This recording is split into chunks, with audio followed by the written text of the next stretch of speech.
Hey guys, Alexander again. Moving on from the last video where we discussed where to find all the software, where to find some of the pre-designated sounds that I've put into the packs, and how to access it all, we can now actually open Unity and open Wise. We can do this a couple different ways. You could go to the Unity hub and open it separately, but what I'm going to do, just for the case of habit, is go into the Audio Kinetic. This is the folder I'll be using for all intents and purposes. I'll open up the Wise file. A lot to unpack here, but we'll get to that, don't worry. And then we'll get to the Unity file. It'll take a second to load up, but that's okay, especially if it's the first time. So I'll be back with you in a second.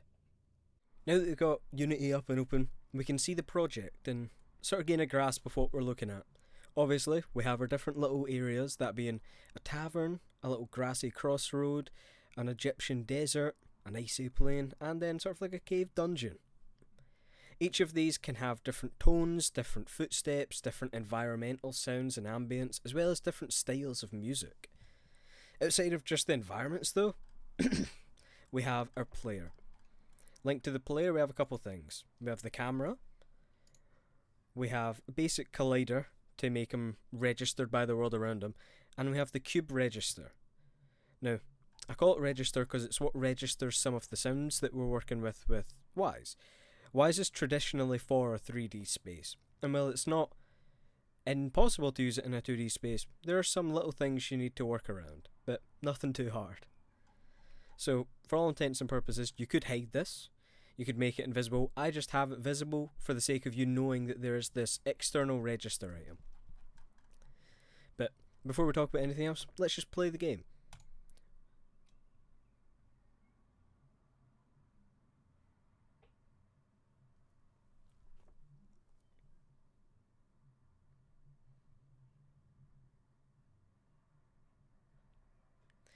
While playing the game, you may notice some things are missing. For example, we have wooden footsteps here, but they stay on here. There are some things around the game world that I've either purposely missed out for you to spot, or that we'll be adding later down the line. But as we enter the tavern, we notice music, an environment, some ambience of a crowd talking, the footsteps changing depending on where we go. There's definitely much more we could add, but it shows the start of an immersive game experience. As we move to the next area, we get this gradual fade in, a completely different tone, a bit more calm and serene. Again, footsteps changing, go near the goat, something that interacts with us. Even as we just move down here.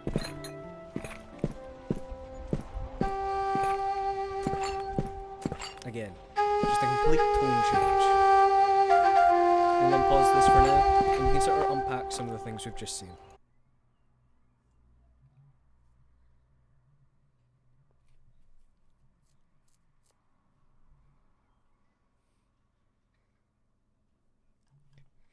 Now, all the sounds that you've seen there have been completely implemented through Wise, from the automation of the footsteps to the transition of music in between everything. It does take a bit of getting used to, and you might have noticed some things on the screen already, such as the Wise picker. But in a moment, we'll pop over to Wise and explain some of the concepts and how some of the things are working. Now that we're here on Wise, we'll be able to have a quick look at the interface just to see where things are stored and how they sort of connect to our Unity.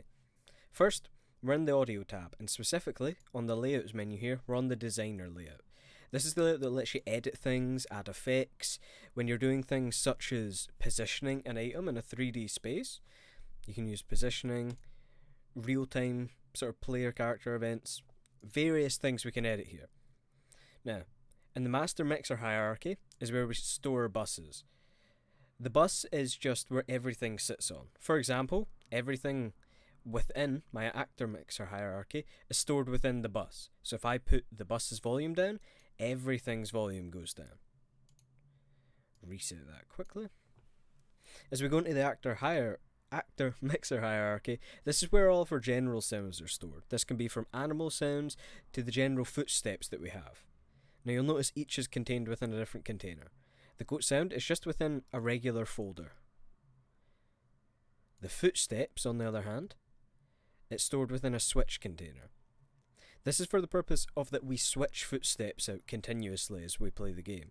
You'll notice as you play it that depending on the terrain you stand on, changes the sound of the footsteps. That's the reason it's in there. It connects to the Game Syncs tab, which has a switch called the ground types and all the different switches for each different terrain.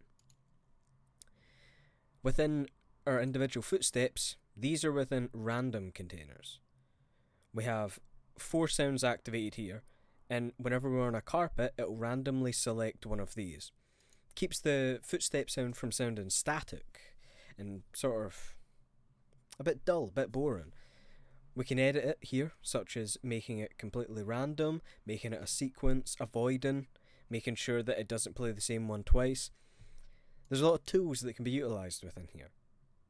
Outside of just the actor mixer hierarchy, we have the interactive music hierarchy. This is where I've stored all of the music, all of the instruments that we made on Reaper. Now, we have a few basic folders, that just being the grass plains in the desert. Holds a lot of the stems, and it shows how I've formatted some of the instruments, having the BPM, the time signature for how long, P being just for how many bars before, just for editing space. And within here, we have a music switch container, containing all the different music that will switch between as we move from different biome to biome. And each of these, I formatted them a little differently. You'll notice for the desert music, I just have an intro, which just has the ney, the sort of woodwind instrument that plays at the start, and just has the core loop that plays. Still has all the instruments and it's still formatted correctly, but it's a bit different to our grass plains, which has the traditional intro, middle and outro. Again, everything's formatted so that it sort of looks a bit professional, but you don't have to do it this way. You can just put in the instruments, call it acoustic guitar, and be done with it. The reason I format everything in this way, of putting the BPM, the time signature and whatnot, is to get myself in the practice of doing it in a professional environment. Having this sort of setting makes it easier for other people looking at it to understand what they're looking at. Outside of just the audio tab, we have the game syncs that we previously talked about.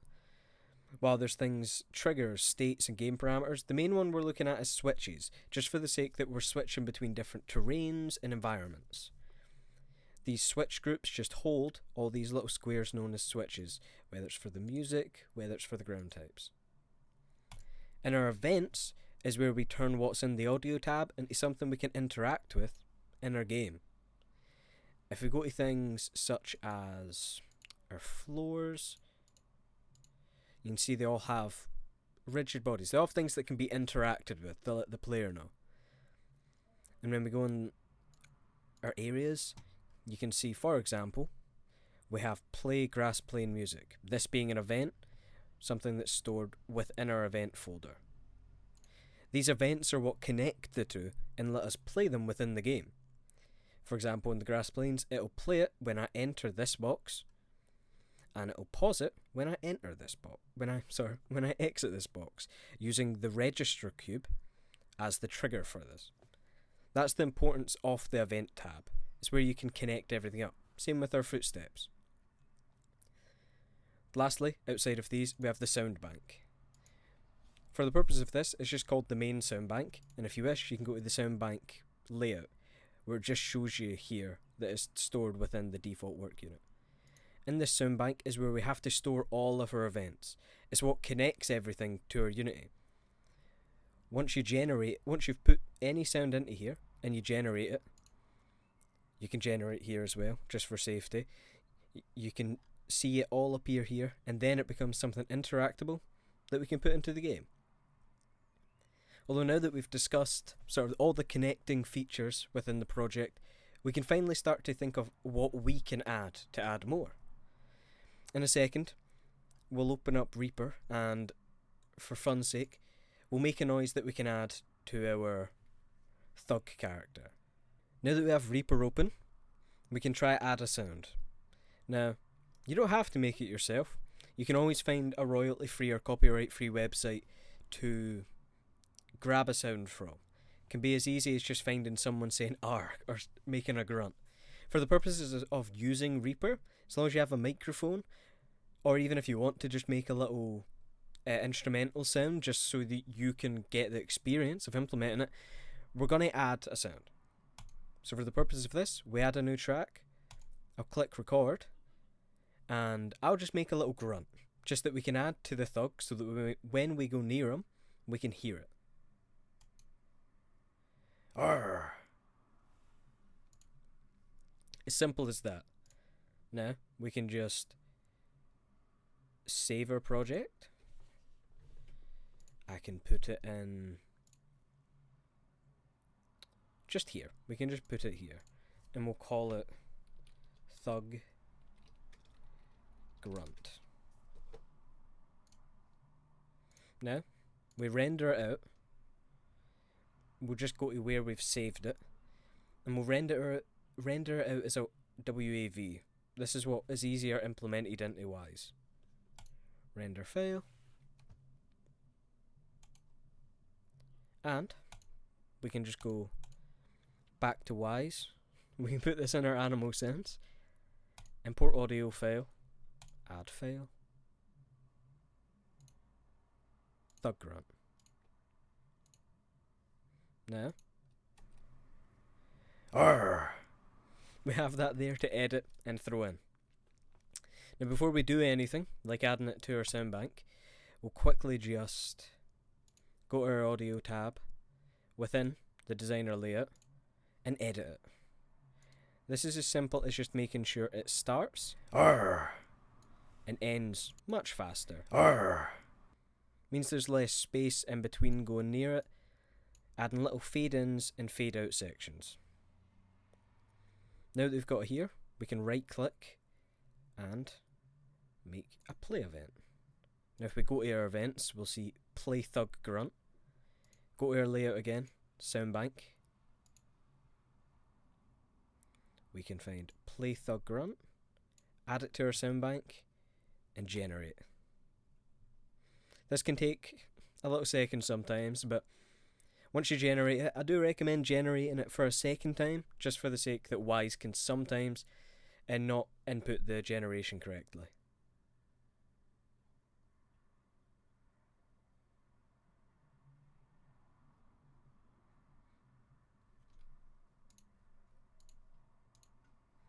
There we go. And now, if we move to our Unity, we can go to our events and we can see Play Thug Grunt. Now, something I may have not mentioned before, you'll want to make sure that our thug has a rigid body and a box collider. For the purposes of showing you, I'll go to Add Component.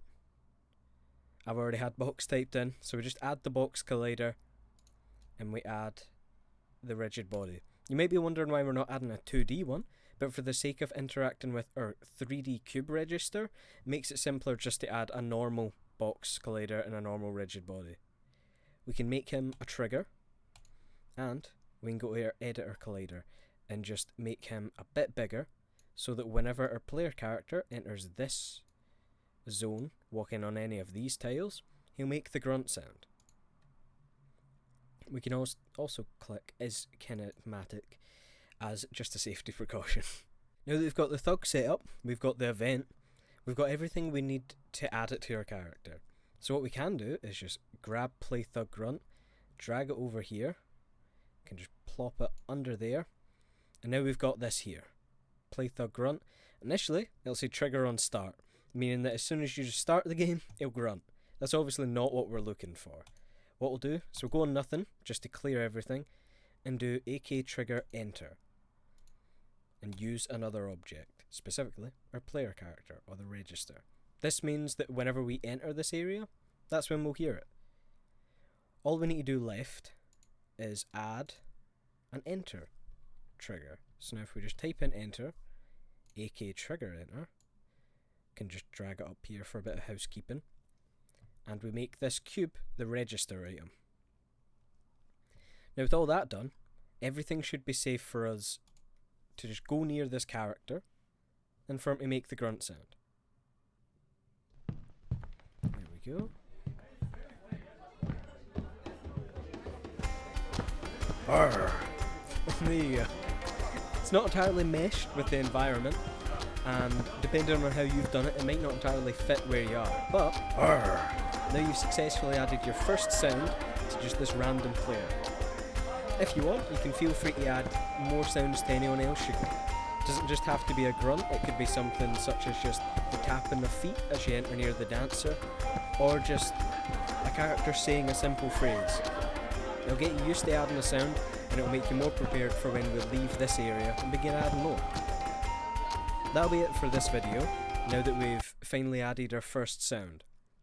In the next video, the plan will be to look at footsteps, how they work, and how you can add them. This will involve us taking away some of the sounds that we've already had, just so you can almost see it in a reverse engineered sort of fashion. After that, we'll hopefully move on to some looking into how we'll make music and how it gets implemented into the game. But again, thank you for watching, and hope you stick around for the next video.